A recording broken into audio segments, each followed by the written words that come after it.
ஆன்மீக உறவுகள் அனைவருக்கும் வந்தனம்.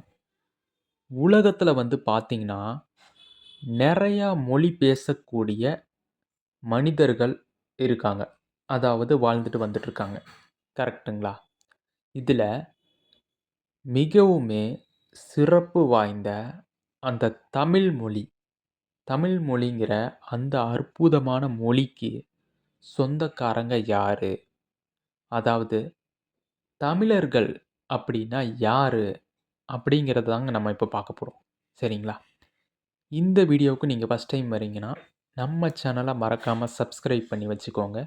கூடவே இருக்கிற பெல் ஐக்கானையும் கிளிக் பண்ணி ஆள் கொடுத்துக்கோங்க. அப்போ தான் நம்ம போடுற ஒவ்வொரு வீடியோவும் உங்களை சேரும். சரிங்களா?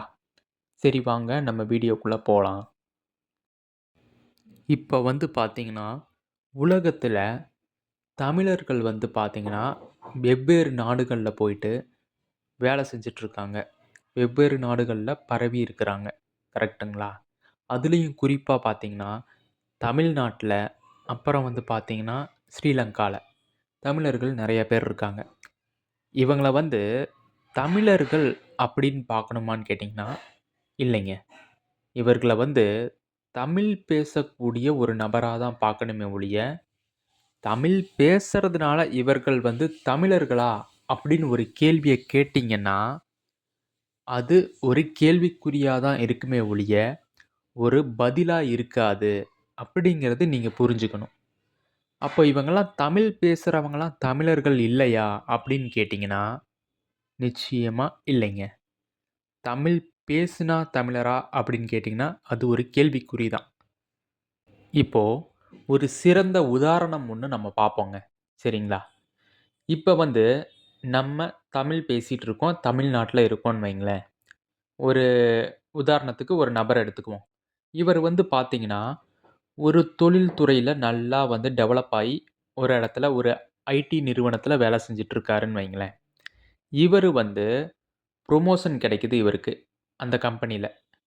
இவருக்கு பார்த்தீங்கன்னா, அந்த கம்பெனில ஆன்-சைட் ஒர்க் போறீங்களா? அப்படின்னு கேட்குறாங்க. இவரும் சரிங்கிறாரு. அந்த ஆன்-சைட் எங்க இருக்குன்னு கேட்டீங்கன்னா, ஒரு USA இல்லைன்னா UK இல்ல மலேசியா, இங்க போயிட்டு ஒரு சில வருடங்கள் ஒர்க் பண்றாருன்னு வைங்களேன். இவருக்கு புரமோஷன் கிடைக்குது, ஆன்-சைட் ஒர்க்கிங் கிடைக்குது. அங்க போய் அந்த மாதிரி வேற கண்ட்ரில போய் ஒரு சவுதி அரேபியாலயோ, இல்ல குவைத்திலயோ, இல்ல ஜோர்டான்லயோ, இல்ல அமெரிக்கா, இல்ல லண்டன்லயோ, பிரான்ஸ்லயோ ஏதோ ஒரு கண்ட்ரி. அங்க போய் வேலை செய்றாருன்னு வைங்களேன். ஒரு 5 வருடங்கள், இல்ல 10 வருடங்கள். அங்க போய் வேலை செஞ்சுட்டு, அங்க இருக்கக்கூடிய பீப்பிளோட மொழிகள இவரு கத்துக்கிறாருன்னு வைங்களேன். இப்ப இவருக்கு என்ன தெரியும்? தமிழ் மொழியும் தெரியும். அப்ப எந்த கண்ட்ரில போய் ஒர்க் பண்றாரோ, அந்த கண்ட்ரியான மொழிகளையும் தெரிஞ்சு வச்சுக்கிறாரு. லேர்ன் பண்ணி வச்சுக்கிறாருன்னு வைங்களேன். இப்போ அவரு திரும்ப தமிழ்நாட்டுக்கு வராருன்னு வைங்களேன். இப்போ இவர பார்த்தீங்கன்னா, நம்ம தமிழர் அப்படின்னு நம்ம சொல்றோம். ஆனா இவருக்கு பார்த்தீங்கன்னா, இப்ப எக்ஸாம்பிள்க்கு அ ரஷ்யா போறாரு. ரஷ்யன் மொழிய கத்துக்கிறாரு.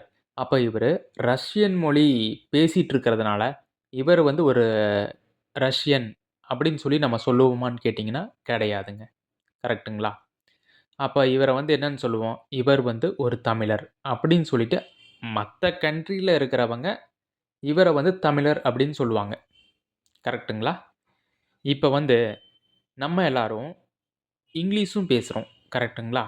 இப்ப நம்ம இங்கிலீஷ் பேசுறதுனால, நம்மள ஒரு இங்கிலீஷ்காரர் அப்படின்னு நம்ம சொல்லுவோமா? அப்படின்னு சொன்னா அது கரெக்ட்டா இருக்குமா முதல்ல? கிடையாது. நம்ம பார்த்தீங்கன்னா, அ மத்தவங்க கூட, பிற மொழியாளர்கள் கூட கம்யூனிகேட் பண்றதுக்கான இன்னும் ஒரு செகண்டரி லேங்குவேஜா தான் நம்ம இங்கிலீஷ யூஸ் பண்ணிக்கிறோம். ஆங்கிலத்த அதுல புலம்பெயர்ந்து நம்மள அதுக்குள்ள ஈடுபடுத்திக்கிறோமே ஒழிய, நம்ம இங்கிலீஷ்காரரா அப்படின்னு கேட்டீங்கன்னா கிடையாதுங்க. சரிங்களா? இதே மாதிரி தான் இப்ப நம்ம ஒரு ஆங்கிலேயர் அப்படின்னு சொல்றோம் அப்படின்னா நம்மள, அவங்களோட கலாச்சாரங்கள பின்பற்றணும். அவங்களோட அந்த வாழ்க்கை நடைமுறைகள ஃபாலோ பண்ணணும். அதுபடி வாழ்ந்தாலும் கூட, நம்மள இங்கிலீஷ்காரர் அப்படின்னு வந்து நம்ம சொல்ல முடியாது. கரெக்ட்டுங்களா? ஏன்னா நம்மளோட ஸ்கின் கலர் வேற. என்னதான் அவங்க லெவல்ல அவங்களுக்கு ஈக்குவலா வந்து நம்ம இங்கிலீஷ்ல அந்த வந்து ஆக்சென்ட்டோட பேசினாலும் கூட, நம்மள நம்ம வந்து ஒரு ஆங்கிலேயர் அப்படின்னு வந்து சொல்ல முடியாது. ஏன்னா பிறப்பால் வந்து அ அந்த ஆங்கிலேயரா வந்திருந்தா தான் நம்மள வந்து ஆங்கிலேயர் அப்படின்னு சொல்லி நம்ம சொல்லுவோம். இது வந்து என்னன்னு கேட்டீங்கன்னா, பிறப்பால் ஆங்கிலேயர் அப்படிங்கிறது இந்த உலக மக்கள் கட்டமைச்சு வச்சிருக்கிறது தானே ஒழிய, இயற்கையில அப்படி கிடையாதுங்க. இப்ப அதே மாதிரி தான் நம்ம வந்து இங்க வந்து நான் வந்து ஒரு தமிழர், நான் வந்து ஒரு பச்சை தமிழன் அப்படின்னு சொல்றோம் அப்படின்னாலே, அதற்கு ஒரு சில தகுதிகள் இருக்கு. ஏன்னா, உலகத்திலேயே வந்து முதல் முதலாக தோன்றிய ஒரே மொழி தமிழ். அந்த தமிழ் மொழிக்குரியவங்க வந்து எப்படி இருப்பாங்க அப்படின்னு கேட்டீங்கன்னா, மிகவும் வந்து பார்த்தீங்கன்னா, இன்டலெக்சுவல் அறிவு சார்ந்த மனிதனா இருப்பாங்க. சரிங்களா? அவங்களுக்கு வந்து பார்த்தீங்கன்னா, ஒரு சிறிதளவிலும் இந்த உலக விஷயங்கள்ல வந்து பற்றுங்கிற ஒன்றே இருக்காதுங்க. அந்த தமிழர்களோட முழு நோக்கமே வந்து பார்த்தீங்கன்னா, ஒரு உண்மைய தேடுறதா இருக்கட்டும், அதாவது ஒரு உண்மையான சக்தி ஒண்ணு இருக்கு. உண்மையான அந்த ஒரு என்லைட்டன்மென்ட்ன்னு சொல்லக்கூடிய ஒரு ஒளிப்பொருளான இறை அனுபவம் இருக்கு. அத நம்ம அடைஞ்சுட்டா, நம்ம வந்து அந்த டெத்லெஸ் கான்ஷியஸ்ன்னு சொல்லக்கூடிய அந்த உயர்ந்த ஒரு நிலைய வந்து அடைய முடியும். அப்படின்னு ஆராய்ச்சி செய்து, அதாவது எப்படி ஆராய்ச்சி செஞ்சிருப்பாங்கன்னா, அவங்களோட உள் உணர்வு மூலம் ஆராய்ச்சி செய்து, அதன் வழியாவே அதே சிந்தனையோட பயணிக்கக்கூடிய ஒரு நபரா இருப்பாங்க. அதாவது தமிழர்கள சொல்றேன். ஆனா, இங்க தமிழ் பேசக்கூடிய நபர்கள் என்ன சொல்லுவாங்கன்னு கேட்டீங்கன்னா, தமிழர்கள்னா யாரு தெரியுமா? தமிழ் குடியில பொறந்தவங்க தான் தமிழர்கள். அதுக்கு சில சாதிகள்லாம் இவங்க வந்து வகுத்து வச்சிருப்பாங்க. இந்த சாதிகள் வகுக்கிறதே வந்து பார்த்தீங்கன்னா, இந்த சாதி, சமயம், மதம் இது வந்து மனிதர்கள் தான் வந்து பார்த்தீங்கன்னா, உருவாக்கி வச்சிருக்காங்க. சரிங்களா? அப்போ இவங்க என்ன சொல்லுவாங்க, அவங்க வந்து தமிழர்னா வந்துட்டு பார்த்தீங்கன்னா, இந்த தமிழ் குடியில பிறக்கணும். சில பேர் வந்து பார்த்தீங்கன்னா, என்ன சொல்லுவாங்கன்னா, "எங்கு பிறப்பினும் தமிழன் தமிழனே, எங்கு பிறப்பினும் அயலான் அயலானே" அப்படின்னு சொல்லி சொல்லிட்டுருப்பாங்க. இது வந்து அரசியல் கட்சி தலைவரான சீமானும் சொல்லிட்டுருக்காரு. ஆனா, இது வந்து ஒரு காரணமா அப்படின்னு கேட்டீங்கன்னா, இத வச்சுட்டு நம்ம வந்து ஒருத்தர தமிழர், இந்த பேசுறத வச்சுக்கிட்டோ, இல்ல ஒரு குடியில பிறந்தத வச்சுக்கிட்டோ ஒருத்தர வந்து தமிழர் அப்படின்னு சொல்லுவோமா? அப்படின்னு கேட்டீங்கன்னா கிடையாதுங்க. சரிங்களா? இப்போ நம்ம வந்து ஒரு லிஸ்ட் எடுப்போமே. தமிழர் அப்படின்னா நீங்க யார கை காட்டுவீங்க? நீங்க வந்து பார்த்தீங்கன்னா, திருவள்ளுவர தமிழுக்கு வந்து எடுத்துக்குவீங்க. கரெக்ட்டுங்களா? நம்ம வள்ளல் பெருமான் ஐயாவ தமிழுக்கு எடுத்துக்குவீங்க. அப்புறம் வேற யார எடுத்துக்குவீங்க? சில சித்தர்கள வந்து தமிழுக்காக எடுத்துக்குவீங்க. அப்புறம் அகத்தியர எடுத்துக்குவீங்க. இந்த மாதிரி ஒரு ஞானம் இருக்கக்கூடிய ஆட்கள தான் வந்து நீங்க தமிழர்ன்னு சொல்ட்டு அதாவது தமிழ் பேசுறது மட்டும் இல்லாம, ஒரு சிறப்பு தன்மைய வந்து முன்னாடி வச்சு, இவங்கள தான் வந்து நீங்க தமிழர் அப்படிங்கிற ஒரு லிஸ்ட்டுக்குள்ள கொண்டு வரீங்க. கரெக்ட்டுங்களா? இப்ப அப்படியே இவருடைய அந்த குணங்கள்லாம் பாருங்களேன், எப்படி இருக்குன்னு. ஒரு சாதுவா, ஒரு பணிவா, இவர்களுடைய ஒரு ஆற்றல்கள்லாம் எப்படி இருக்குன்னு பாருங்களேன். மிகவும் அளப்பரிய ஒரு ஆற்றலா வந்து இருந்திருக்கு. சரிங்களா? இப்ப இவங்களோட அந்த கொள்கை, கோட்பாடு இதெல்லாம் எப்படி இருக்கும்ன்னு கேட்டீங்கன்னா, முழுக்க முழுக்க அன்பு, தயவு, கருணை, ஒழுக்கம் இதன் அடிப்படையிலேயே தான் வந்துட்டு பார்த்தீங்கன்னா, இவங்க எண்ணம் முழுக்கவும் இருக்கும். அதாவது பிறருக்கு வந்து நல்லது செய்யணும், பிறருக்கு வந்து உதவி செய்யணும். குறிப்பா இவங்களோட அந்த மெயின் மோட்டிவே எப்படி இருக்கும்ன்னு கேட்டீங்கன்னா, கொல்லாமை புலால் உண்ணாமை. அதாவது பிற உயிருக்கு வந்து நம்ம எந்த விதத்திலும் தீங்கு செய்யாம இருக்கணும். நம்மனால ஒரு சின்னஞ்சிறு பூச்சி கூட அ பாதிக்கப்படக்கூடாது.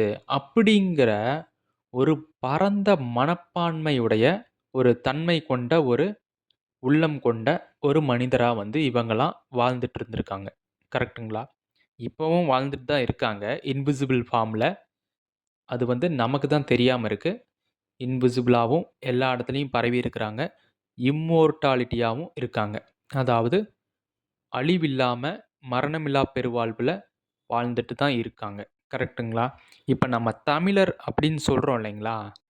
அதற்கு பெரிய உதாரணம் அப்படின்னாலே, இவங்கள தான் நீங்க வந்து கை காட்டணும். நம்ம வள்ளல் பெருமான் ஐயா, திருவள்ளுவ பெருந்தகை, அப்புறம் சிவவாக்கியர் இந்த மாரி சித்தர் பெருமக்கள தான் நீங்க வந்து தமிழர் அப்படின்னே நீங்க சொல்ல முடியும்.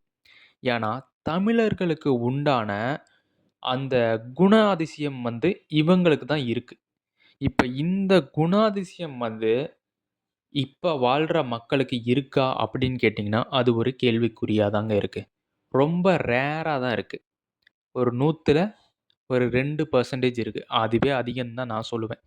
அப்ப இந்த குணாதிசயத்துக்குள்ள தமிழ் பேசக்கூடிய எந்த நபர் வராங்களோ, அவங்க தான் அந்த தமிழர் அப்படின்னு சொல்லக்கூடிய ஒரு உன்னதமான சிறப்புக்குரிய, மொழிக்குரிய ஒரு ஆளுமை அப்படின்னு சொல்லிட்டு நீங்க டிக்ளேர் பண்ணிடலாம்.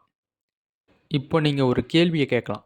அப்ப பிராமணர்களுக்கும் வந்து பார்த்தீங்கன்னா, அந்த குணாதிசயங்கள்லாம் இருக்கே அப்படின்னு கேட்டீங்கன்னா, அவங்க வந்து அசைவம் சாப்பிட மாட்டாங்க.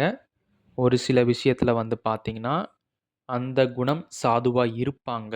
இருந்தாலும், அவங்களுக்குள்ளயும் ஒரு ஈகோயிஸ்டிக் எண்ணங்கள் இருந்துட்டு தான் இருக்கும். அவங்க சமஸ்கிருதத்த கையில தூக்கி வைக்கலைனாலும், உள்ளத்தால் தூக்கி வச்சுட்டு தான் இருப்பாங்க. சரிங்களா?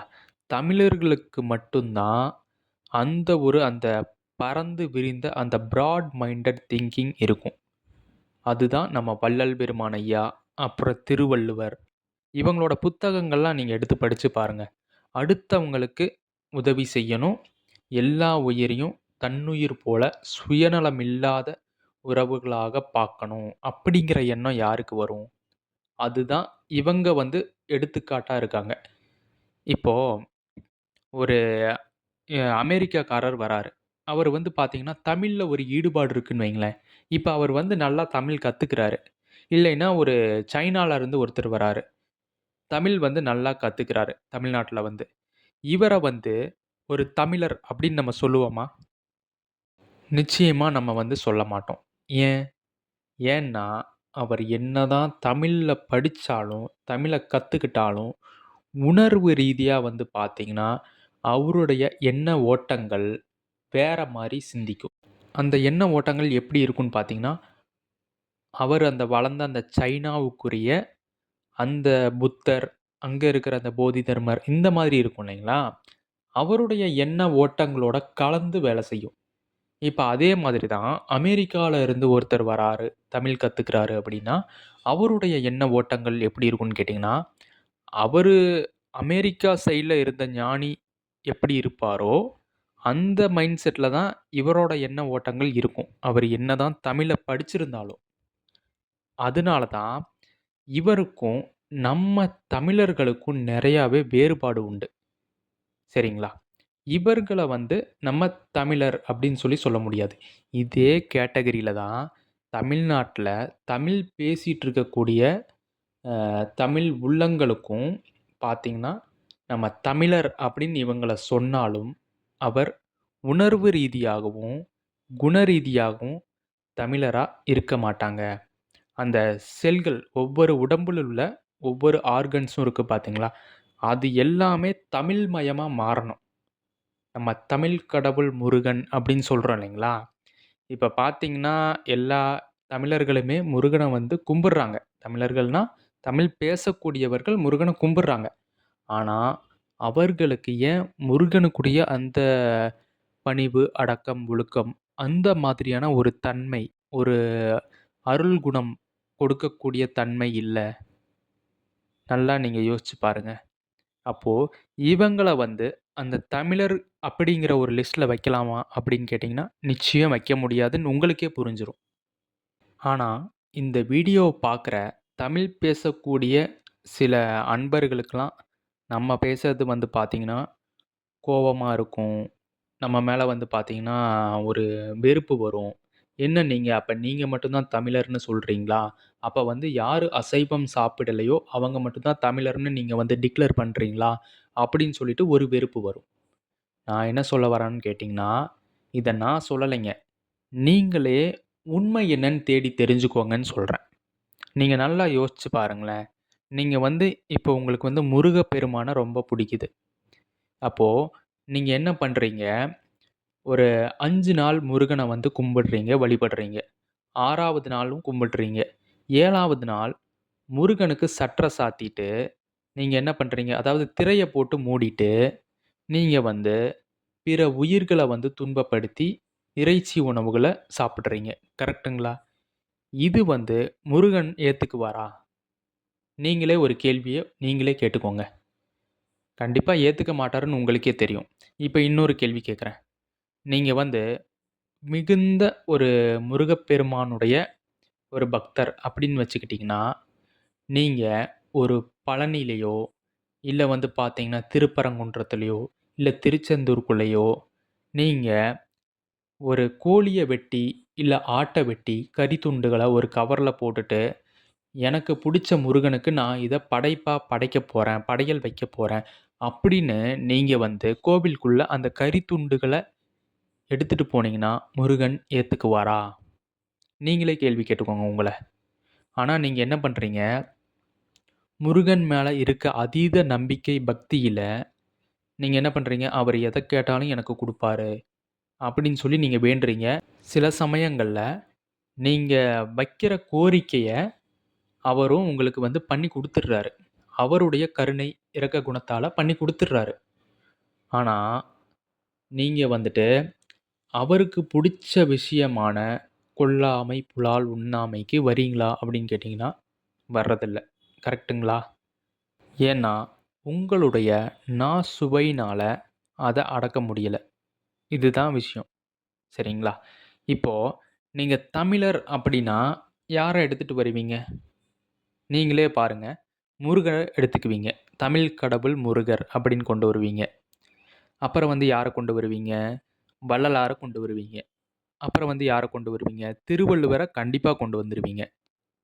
அப்புறம் வந்து பார்த்தீங்கன்னா, நீங்க அந்த முத்துராமலிங்க தேவர் இந்த மாரி அ தமிழ் தாத்தா உ.வே.சா இவங்களெல்லாம் வந்து நீங்க தமிழ் வளர்த்த அந்த தலைவர்கள் அப்படின்னு சொல்லிட்டு எடுத்துட்டு வருவீங்க.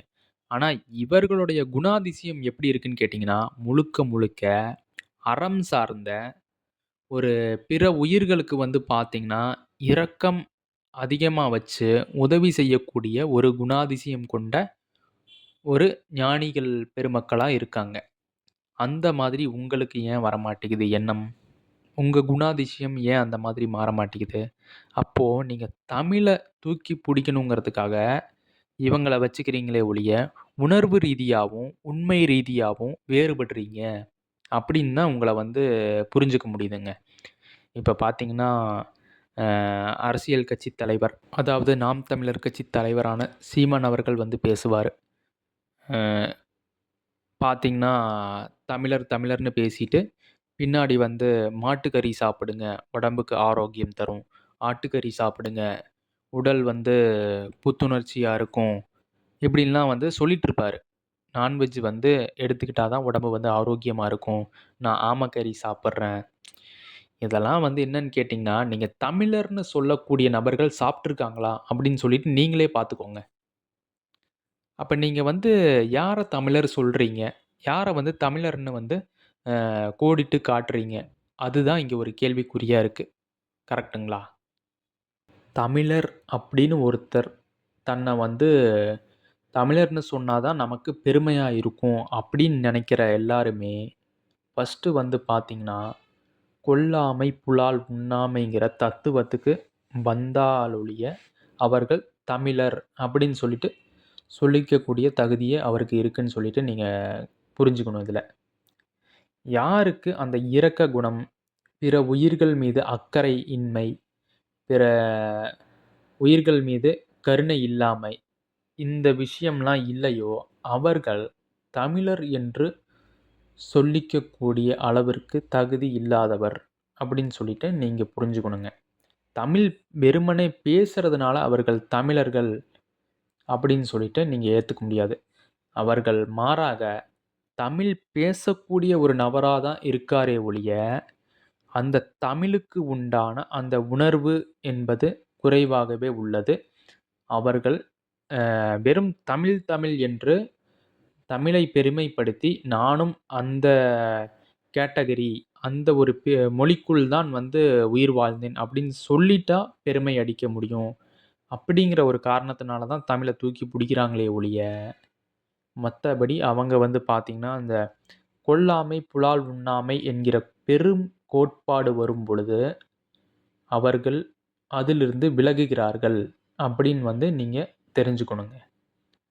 பொல்லாப் புலாலை நுகரும் புலையரை எல்லாரும் காண இயமன் தன் தூதுவர் செல்லாகப் பற்றி தீவாய் மல்லாக்கத் தள்ளி மரித்து வைப்பாரே அப்படின்னு சொல்லி யார் சொல்றா? சொல்றவரு ஒரு ஆகச்சிறந்த தமிழர். யாரு? திருமூலர் தான் சொல்றாரு. பார்த்தீங்களா? இவர் வந்து அசைவத்துக்கு எதிரா இருக்காரு இல்லைங்களா? இவர் வந்து ஒரு உயிர் மீது கருணை கொண்டு இந்த மாதிரி உயிர்கள வந்து வதைத்து மாமிசமா உட்கொள்றவங்கள வந்து இப்படி வந்து கண்டனம் தெரிவித்து பாடுறாரு. அப்ப இவரு தமிழர் கரெக்ட்டுங்களா? இவர் எப்படிப்பட்ட மனம் உடையவர்? நீங்களே பார்த்து தெரிஞ்சுக்கோங்க. அடுத்து பாருங்க. "தன் ஊன் பெருக்கற்கு தான் பிறிதொரு ஊன் உண்பான் எங்ஙனம் ஆளும் அருள்" இப்படின்னு சொல்லிட்டு யார் சொல்றா? ஆகச் சிறந்த தமிழரான மிகப்பெரும் ஞானியான திருவள்ளுவர் சொல்றாரு. கரெக்ட்டுங்களா? அதாவது உன்னோட உடம்ப வளர்க்கறதுக்கு இன்னொரு உயிரோட உடம்ப வந்து நீ வதைத்து அத வந்து மாமிசமா உட்கொண்டினா உனக்கு எப்படி அருள் வரும்? அருளுங்கிற ஒரு பெரிய அற்புத ஆற்றல் உன்னை எப்படி வந்து ஆட்கொள்ளும்? நீ வந்து அ ஞாயித்துக்கிழமை ஆனா இந்த மாரி அசைவம் போட்டு நல்லா மூக்கு புடைக்க சாப்பிட்றியே! அதுக்கு மறுநாள் போயிட்டு இறைவன போய் பார்க்குறியே! உனக்கு அருள் எப்படி அவர் குடுப்பாரு? இப்படின்னு சொல்லி லாஜிக்கா கேள்வி கேட்குறாரு திருவள்ளுவர். கேள்வியா கேட்குறாரு. பதில் கூட சொல்லல. அத வந்து யாரு தமிழர்ன்னு சொல்றாங்களோ, அவங்களே கேள்வி கேட்டு, அவங்களே பதில் சொல்லிக்கணும். சந்தர்ப்பத்துக்கு ஏத்த மாதிரி திருக்குறள வந்து எடுத்து ஆளாளுக்கு எடுத்து வச்சுக்கிறாங்க. திருவள்ளுவர் வந்து இத சொல்லியிருக்காரு. திருவள்ளுவர் வந்து யாரு தெரியுமா? என்னோட பாட்டன், முப்பாட்டன் இப்படின்னு சொல்லிட்டு ஆட்டு இறைச்சி, மாட்டு இறைச்சி, கோழி இறைச்சி இந்த மாரி விதவிதமா அ பிணத்த வந்து பார்த்தீங்கன்னா, ஒவ்வொரு விலை குடுத்து வாங்கிட்டு வந்து அத சாப்பிட்டுட்டு இருக்காங்க. பிணம் தான் அது. அத வந்து நம்ம இன்னொரு வீடியோல நம்ம வந்து டீட்டெயில்டா பேசுவோம். அத வந்து ஒரு அறிவியல் பூர்வமா அது எப்படி பிணம் அப்படின்னு சொல்லிட்டு நம்ம பார்ப்போம். சரிங்களா? ஸோ தமிழர்னா யாருன்னு வந்து நீங்க இந்த வீடியோல வந்து இப்படி தான் நீங்க புரிஞ்சுக்கணும். நம்ம சொல்ற விஷயம் இதுதான். தமிழருங்கிறது வந்து பார்த்தீங்கன்னா, அவங்க வந்து ஒரு அறம் சார்ந்த சிந்தனையில இருக்கக்கூடியவங்க தான் தமிழர். அறம் சார்ந்த சிந்தனையில இருந்தாலே, அவங்க வந்து எந்த உயிரையும் வந்து வதைக்க மாட்டாங்க. எந்த உயிருக்கும் துன்பம் வந்து ஏற்படுத்த மாட்டாங்க. அப்படிங்கிறத நீங்க ஆணித்தரமா புரிஞ்சுக்கணும். கங்கையில் படிந்திட்டாலும், கடவுளை பூசித்தாலும், சங்கையில்லாத ஞான சாத்திரம் உணர்ந்திட்டாலும், மங்குபோல் கோடிதானம் வள்ளலாய் வழங்கிட்டாலும், பொங்குரு புலால் புசிப்போன் போய் நரகு அடைவன் அன்றே! அப்படின்னு சொல்லிட்டு மிகப்பெரும் ஞானியான வள்ளல் பெருமான். அதாவது தமிழரும் கூட. இவரே என்ன சொல்றாரு? அதாவது மிக கொடிய புலாலை புசிப்பவன் எங்கேயாவது போய் நரகத்துல போய் விழுந்து, எங்கேயோ போய் தொல அப்படின்னு சொல்லிட்டு இவரே சொல்றாரு. அவ்வளோ பெரிய கருணை மிக்க மகானே அந்த புலால் யார் உண்றாங்களோ அவங்கள இப்படி வந்து சாடுறாரு கடுமையா. இவர நம்ம வந்து எதிர்த்து பேச முடியுமா? சொல்லுங்க பாப்போம். இவரோட ஆற்றல் என்னது? இவரோட சக்தி என்னது? இவர நம்ம வந்து எதிர்த்து கேள்வி கேட்க முடியுமா? முடியாது இல்லைங்களா? ஆனா நம்ம கேட்டா தான் வந்துட்டு பார்த்தீங்கன்னா, நம்மகிட்ட சண்டைக்கு வந்துருவாங்க. ஆனா அவரே சொல்றாரு. நீங்களே கேட்டு தெரிஞ்சுக்கோங்க. சி நீங்க வந்து பார்த்தீங்கன்னா, தமிழர் அப்படின்னு சொல்லிட்டு யார காட்டுறீங்களோ, நிச்சயமா அவங்க வந்து கொல்லாமை, புலால் உண்ணாமைங்கிற கோட்பாட கையில் எடுத்திருப்பாங்க. அத வந்து வாழ்க்கை நடைமுறை ஆக்கியிருப்பாங்க.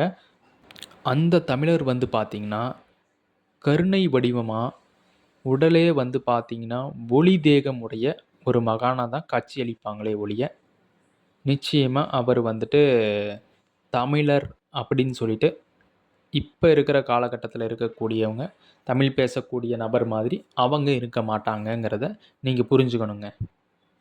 ஸோ இவ்வளோ தான் விஷயம். தமிழர் அப்படின்னு கேட்டிங்கன்னா யார் தமிழர் அப்படின்னா அவங்க வந்து தமிழ் குடியில் பிறந்தா தான் தமிழர் அப்படிங்கிறது கிடையாதுங்க. தமிழ் மட்டும் பேசினா அப்படிங்கிறதுனால தமிழர் கிடையாதுங்க. அவங்க வந்து தமிழ் பேசக்கூடிய நபராக இருந்தாலும் சரி, தமிழ் குடியில் பிறந்த நபராக இருந்தாலும் சரி, தமிழ் உணர்வு வந்து முக்கியமா இருக்கணும். அந்த உணர்வு எப்படி இருக்கணும்னு கேட்டிங்கன்னா, கருணையே வடிவான உணர்வா இருக்கணுங்க. இன்னும் சில பேர் வந்து பார்த்தீங்கன்னா, இது வந்து திருவள்ளுவர், வள்ளலார் இவங்கலாம் வந்து துறவு வாழ்க்கைக்காக அத சொல்லியிருக்காங்க அப்படின்னு சொல்லிட்டு வருவாங்க. போய் வள்ளல் பெருமான் ஐயா புக்க எடுத்து படிக்க சொல்லுங்க. அவர் எங்க துறவுங்கிறதுக்காக தான் இத வந்து சொல்லியிருக்காரா அப்படின்னு பாருங்க. நடைமுறையில நம்மளோட வாழ்க்கை முறை, வாழ்வியல் முறை எப்படி இருந்தா வந்து, அது வந்து ஒரு ஒழுங்கான வாழ்வியல் முறையா இருக்கும் அப்படிங்கிறதுக்காக அவரு சொல்லியிருக்காரே ஒழிய, துறவுக்காக தான் நான் இத சொன்னேன். அதாவது நீங்க வந்து ஞானம் பெறத்துக்காக மட்டும் தான் தனியா சொன்னேன் அப்படிங்கிறதெல்லாம் கிடையாதுங்க. நீங்க உங்களோட வாழ்க்கையவே இப்படி தான் வந்து நீங்க வாழணும் அப்படின்னா, திருவள்ளுவர்லேருந்து, வள்ளலார்லேருந்து, ஔவையார்லேருந்து, திருமூலர்லேருந்து எல்லாருமே வந்துட்டு சொல்லிட்டு இருக்காங்க.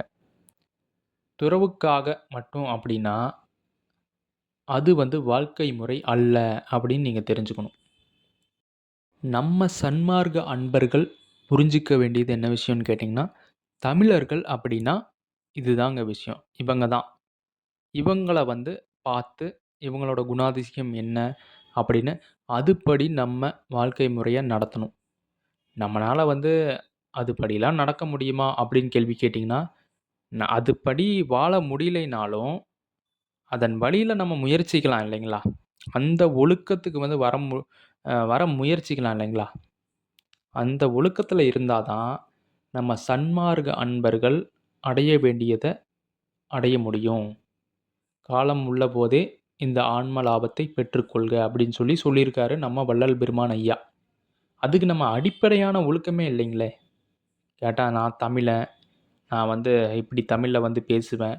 ஒரு 4 திருக்குறள வந்து மனப்பாடம் பண்ணி வச்சுக்கிட்டு, சந்தர்ப்பத்துக்கு ஏத்த மாதிரி இந்த ஐஏஎஸ், ஐபிஎஸ்லாம் வந்து பார்த்தீங்கன்னா, ஒவ்வொரு மேடையிலயும் திருவள்ளுவர் இத சொல்லியிருக்காரு. திருவள்ளுவர் வந்து அத சொல்லியிருக்காரு. வள்ளலார் வந்து இத சொல்லியிருக்காரு. நாங்க ஒரு மானத்தமிழன். எங்களோட தமிழ் பரம்பரையில தான் வந்து பார்த்தீங்கன்னா, இவங்கலாம் இருக்காங்க. வேற மொழியில இல்ல. எல்லாத்தையும் பேசிட்டு கடைசியில வந்து பார்த்தீங்கன்னா, கொல்லாமை, புலால் உண்ணாமை அப்படின்னு வரும்போது வந்து பார்த்தீங்கன்னா, அத மட்டும் அப்படியே மறைச்சிருவாங்க. பேசுவாங்க. ஸ்கூல் பசங்க கிட்ட போய் பேசுவாங்க. அ ஸ்கூல்ல போய் பேசுவாங்க. "கற்க கசடற கற்பவை கற்றபின் நிற்க அதற்கு தக" இப்படிலாம் பேசிருவாங்க. அப்புறம் அப்படியே வந்து புலால் மறுத்தல்னு ஒரு டாபிக் இருக்கும். அதுல வந்து பார்த்தீங்கன்னா, அ கொல்லாமை, புலால் உண்ணாமை அப்படின்னு சொல்லிட்டு எதுவுமே பேச மாட்டாங்க. பள்ளிக்கூடத்துல போய் பேசும்போது பார்த்தீங்கன்னா, "ஒழுக்கம் விழுப்பம் தரலான், ஒழுக்கம் உயிரினும் ஓம்பப்படும்" இப்படிலாம் வந்து பேசிட்டு வருவாங்க. ஆனா ஒழுக்கம்னா என்னன்னு கேட்டீங்கன்னா, அது ஒரு கேள்விக்குறி. ஏன்னா அதெல்லாம் வந்து புலால் மறுத்தல்ல வந்துருமே. மிகப்பெரிய ஆகச்சிறந்த ஒழுக்கம்லாம் புலால் மறுத்தல்ல வந்துரும். அத மட்டும் ஸ்கூல்ல வைக்க மாட்டாங்க. அந்த டாபிக்க மட்டும். "ஊற்ற நோய் நோன்றல் உயிர்க்கு உறுகண் செய்யாமை அற்றே தவத்திற்கு குரு" இப்படிலாம் பேசிட்டு இருக்க மாட்டாங்க. கரெக்ட்டுங்களா? "உண்ணாமை வேண்டும் புலால் பிறிதொன்றன் புண்ணது உணர்வார் பெறின்" இப்படிலாம் பேச சொல்லுங்களேன். கேள்வி கேட்க ஆரம்பிச்சுருவாங்க. அப்புறம் பேரண்ட்ஸ்லாம் வந்து பார்த்தீங்கன்னா, சண்டைக்கு வர ஆரம்பிச்சுருவாங்க. "என்ன எங்க பையன் வந்து அசைவமே சாப்பிட மாட்டேங்கிறாங்க. உடம்புல புரோட்டீன் சத்தே இல்ல. ஸ்கூல்ல ஏதோ பண்ணி வச்சுட்டாங்க." அப்படின்னு சொல்லிட்டு ஸ்கூல்ல சண்டைக்கு வர ஆரம்பிச்சுருவாங்க. அடிப்படை கற்றலே வந்து பார்த்தீங்கன்னா, தப்பா இருக்குங்க. ஸ்கூல்ல இருந்து, காலேஜ்ல இருந்து அப்படியே வந்து கரப்டட் பண்ணி வச்சுட்டாங்க. இதத்தான் படிக்கணும். இதுதான் வந்து புரோகிராமிங். இந்த இத படிச்சா தான் இந்த வேலைக்கு போக முடியும். எல்லாம் பணத்திற்கான ஒரு டேட்டாவ வச்சு நடத்தக்கூடிய ஒரு கல்வி. நம்ம அதையும் பேசியிருக்கோம். ஏஐ அப்படிங்கிற டாபிக்ல பேசியிருப்போம். செக் பண்ணி பார்த்தீங்கன்னா தெரியும். பாருங்க, நம்ம மக்கள வந்து எவ்வளவு முட்டாளுகளா ஆக்கி வச்சிருக்காங்கன்னு நீங்களே பாருங்க. ஒரு விஷயத்த வந்து ஒருத்தங்க சொல்றாங்கன்னு வைங்களேன், நீங்க என்ன பண்றீங்கன்னா, கேள்வி கேட்க மாட்டேங்கிறீங்க. "அப்படிங்களா? இந்த விஷயத்த இப்படி சொல்றீங்களே, தமிழர்கள் அப்படின்னா இந்த குடியில பிறக்கணும். அவங்க தான் தமிழர்கள்." அப்படின்னா, அ அந்த குடியில பிறந்தா தமிழர் அப்படின்னு சொல்லிட்டு ஃபிக்ஸ் பண்ணது யாரு? அப்படின்னு ஒரு கேள்விய கேளுங்களேன். ஒருத்தர கை நீட்டி காட்டுவாங்க. அத ஃபிக்ஸ் பண்றதுக்கு நீ முதல்ல யாரு? அப்படின்னு கேள்வி கேளுங்க. அவன் வந்துட்டு ஒரு இடத்துல போகும். அது வந்து ஒரு அரசாங்கத்துக்கிட்ட வந்து நிக்கும். கடைசியில அந்த அரசாங்கத்தையே கேள்வி கேளுங்க. "ஏப்பா இவ்வளோ சொல்றீங்களே, கடைசியில உங்களுக்கே மரணம்ங்கிற ஒண்ணு வந்துருதே! அப்ப நீங்களே இதோட கண்ட்ரோல்ல இல்லையே! நீங்க எப்படி இதெல்லாம் ஃபிக்ஸ் பண்ண முடியும்? நீங்க எப்படி வந்து உங்களுக்கு அந்த பவர யார் குடுத்தா?" அப்படின்னு கேள்வி கேளுங்க. அதுதான் வந்து பார்த்தீங்கன்னா, இந்த மக்களோட மனப்பான்மை. அ அதாவது பார்த்தீங்கன்னா, அடக்குமுறை அரசியல். ஒரு கூட்டம் இருக்கு. அந்த கூட்டம் வந்து அப்பாவி ஜனங்கள அடக்குமுறை பண்ணி அரசியல் செஞ்சுட்ருக்கு. இவ்வளதாங்க விஷயம். ஸோ, இன்றைய காலகட்டங்கள்ல பார்த்தீங்கன்னா, இன்றைய காலகட்டம் மட்டும் இல்லாம, இனி வரப்போற காலகட்டங்கள்ல நம்ம அன்பர்கள், அப்புறம் வந்து மக்கள் பார்த்தீங்கன்னா, குறிப்பாக தமிழர்கள் கொஞ்சம் ஜாக்கிரதையா இருந்துக்கோங்க. ஏன்னா, இன்னும் வரப்போற காலங்கள்ல மிகவும் மோசமான காலங்களா வரப்போகுது. ரோபோட்டிக்ஸ் காலம் மிகவும் கொடூரமா இருக்க போகுது. மக்களோட மூளையெல்லாம் வந்து பார்த்தீங்கன்னா, மழுங்கடிச்சு, அறிவில்லாம அதாவது இருக்கிற அறிவும் இல்லாம, அப்படியே பார்த்தீங்கன்னா, எல்லாம் அந்த மொபைல் ஃபோன்ல மூழ்கி கிடக்க போறோம். இந்த மாதிரி காலம் தான் வரப்போகுது. இப்ப நான் வந்து மொபைல் ஃபோன்ல பேசிட்டு இருக்கிறதுனால, இந்த இன்ஃபர்மேஷன ஷேர் பண்றதுனால, நான் வந்து மொபைல யூஸ் பண்ணிட்டு இருக்கேங்க. உண்மைய சொல்லப்போனா, எனக்கு இந்த மொபைல் ஃபோன் யூஸ் பண்றது சுத்தமாவே புடிக்கல. ஏன்னா, இதில வரக்கூடிய அந்த வந்து அலைவரிசை பார்த்தீங்கன்னா, நம்ம மூளைய வந்து மிகவும் அதிகமா வந்து பாதிக்கும். இதனால நம்ம சன்மார்க்க வாழ்வு கண்டிப்பா தடைபடும். ஆனா, ஒரு இன்ஃபர்மேஷன நம்ம அ ஞானிகள், பெருமக்கள், சித்தர் பெருமக்கள்லாம் உணர்த்துறதுனால, நான் வந்து இத சொல்லிட்டு இருக்கேங்க. இல்லைன்னா வந்து நானே இத வந்து க்ளோஸ் பண்ணிட்டு அப்படியே போயிருவேன். வேற வழி இல்ல. நம்ம அன்பர்கள் கஷ்டப்படுறாங்க. நமக்கு தெரிஞ்ச அவேர்னஸ் விழிப்புணர்வு வந்து நம்ம வள்ளல் பெருமான் ஐயா நமக்கு குடுக்குறாரு. அத மக்களுக்கு போய் சேர்த்தணும் அப்படிங்கிறதுனால தான் நம்ம வந்து இத சொல்லிட்டு இருக்கோங்க. முடிஞ்ச அளவுக்கு உங்க குழந்தைகள் கிட்ட இனி வந்து பார்த்தீங்கன்னா, மொபைல் தான் உலகம் அப்படி இப்படின்னு சொல்லிட்டு இருப்பாங்க. ஆனா நிச்சயமா மொபைல் உலகத்துல நம்ம வந்து பார்த்தீங்கன்னா, சன்மார்க்க வாழ்வ அடையிறதுங்கிறது ரொம்ப கஷ்டம். அத மட்டும் நீங்க தெரிஞ்சுக்கணுங்க. ரொம்ப அளவா யூஸ் பண்ணாம, உங்களுடைய அந்த குறிப்பிட்ட தேவைகளுக்காக மட்டும் மொபைல யூஸ் பண்ணிக்கோங்க. நல்ல விஷயங்கள பார்க்கறதுக்கு மட்டும் மொபைல யூஸ் பண்ணிக்கோங்க. சரிங்களா? இது நம்ம சேனல் மூலமா நம்ம சொல்லக்கூடிய ஒரு சின்ன விழிப்புணர்வு மற்றும் ஒரு கருத்து. இந்த வீடியோல வந்து பார்த்தீங்கன்னா, உங்களுக்கு தமிழர்கள்னா யாரு? அப்படிங்கிற ஒரு அண்டர்ஸ்டாண்டிங்க்கு வந்திருப்பீங்க. குறிப்பா நம்ம சன்மார்க்க அன்பர்கள் வந்திருப்பீங்கன்னு நெனைக்கிறேன். இந்த வீடியோ புடிச்சிருந்தா லைக் பண்ணுங்க, ஷேர் பண்ணுங்க. மறக்காம சப்ஸ்கிரைப் பண்ணுங்க. அதோட உங்களோட சன்மார்க்க அன்பர்களுக்கும் வந்து பார்த்தீங்கன்னா, ஷேர் பண்ணுங்க. இன்னொரு அற்புதமான பதிவுல உங்கள நான் சந்திக்கிறேன். சரிங்களா? நன்றி, வணக்கம்.